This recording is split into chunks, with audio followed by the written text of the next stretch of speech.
name and where you're from and your title. Okay? Federico Salcedo. I am from Bogota, Colombia. I am regional ethanol consultant for the Latin American region. Okay. And Juan? Hi, I'm Juan Diaz, regional ethanol consultant for Latin America based in Bogota, Colombia. Okay. Now that we're rolling,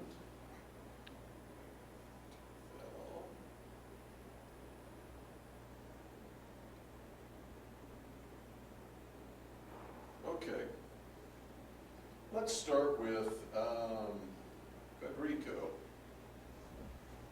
U.S. Grains Council Regional Consultant for Ethanol. What does that mean? Well, it means many things, but basically I would say that we are in charge of advancing policies in terms of biofuels and ethanol in the region of Latin America, including Central American and South American countries, to make sure that these countries will enable the use of ethanol into their policies. So what we do is we work with the governments, with the private sector, with different stakeholders to make sure the countries realize the potential that the use of ethanol will have into their economies, into their transportation sector, and that's basically what we work with them. Well, let's turn to you now, and let's talk about the markets that you're involved in. Where would we find you doing the majority of your work? Well, we have been basically distributed the market in two different pillars. So one is the developing market, those countries that are still in progress of developing ethanol programs.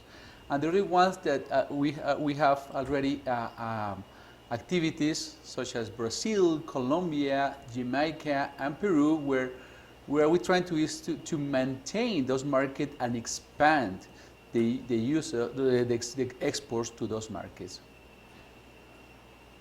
So let's keep with you, Juan. Why is Latin America such a good market? Well, it's we are I mean, we in Latin America, we have roughly 11 free trade agreements with the United States out of the 20 that the United States has already. The other thing, it's about the countries that manage biofuels programs. There are roughly 9 countries in the region that have managed the biofuels programs that varies between 5% to 27%. And the third thing is the proximity that the United States has with those countries. So, for instance, you can ship a product or you can ship ethanol out of Houston in a 2 or 3 days. This product can be delivered in the Caribbean countries or even in Colombia. So it's like a very consistent market for U.S. product. Federico, let's go back to you, and I think Juan mentioned a really good point here, and that is shipping ethanol to these other markets. But based in Panama, there's been some problems with the Panama Canal, right? And right.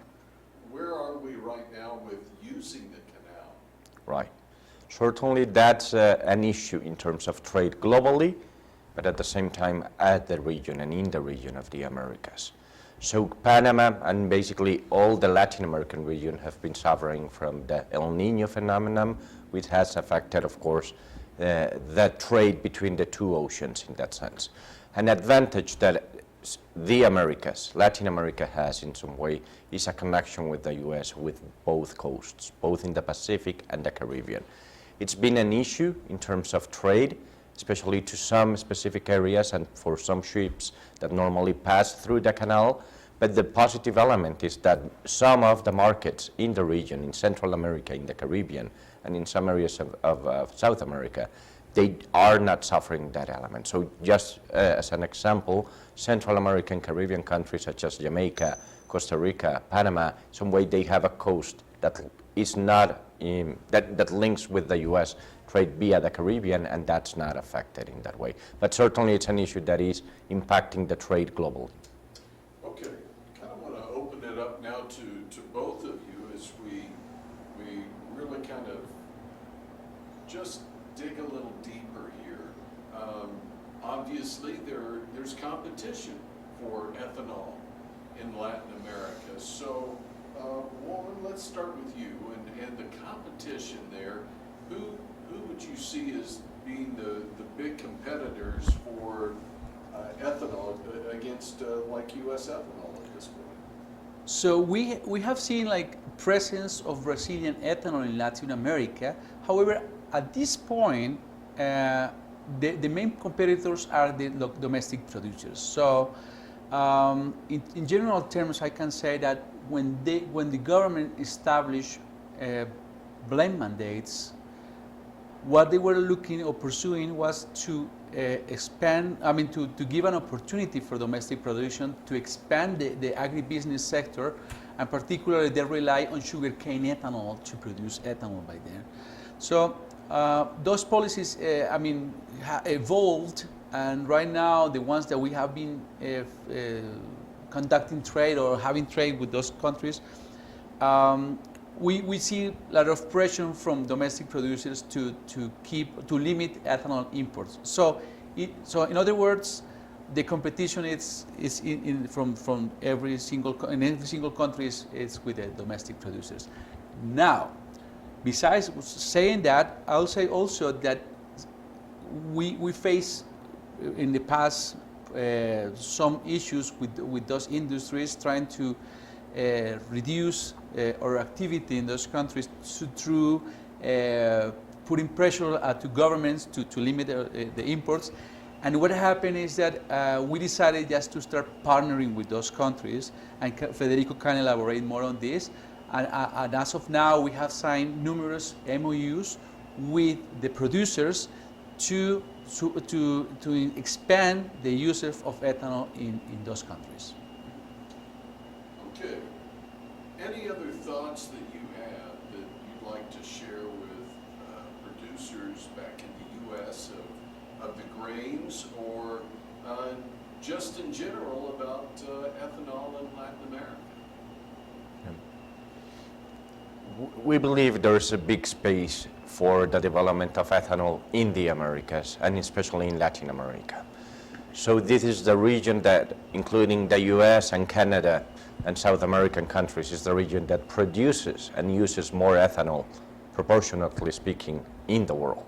However, there's big room to continue expanding the use of ethanol in most of these countries.